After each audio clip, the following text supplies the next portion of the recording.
सांगू बहिणी, तू काय माझी जाऊ नाही बहीणच आहेस म्हणून तुला सांगते. नको केला या पोराई बोल, नको सकाळची आबाल बोल माझी.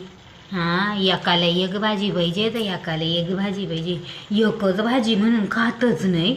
हां, काय करील बरं माणूस, आबाल आबाल होऊन जाते माझी ना. मग काय थकताय गो, हे हात पाय ना नुसतं दुखतात बोल. मग आता काय करायचा. खातच नाही भाज्या, कुठून या ना काय काय आणायचा बोल. सगळ्यांचा वेगवेगळा. बरं बाजारात गेला भाजीला काय आणायला, किती महाग ती भाजी.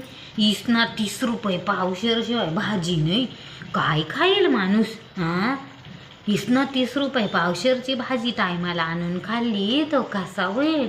हां, कसा चालेल ह्या घर ना कसा बाई. मला लई बाई लई असं वाटतंय काही भाज्या करावा नाही ना, काही करावा नाही ना, खावा नाही.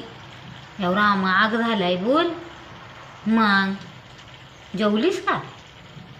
मी बनवलंय डाळ भात. जाऊन दे बघीन भाजीचा पोरा भाज्या खात पण नाही ना. राहू दे मला काय, मी डाळ भात पण खायची निसता. मग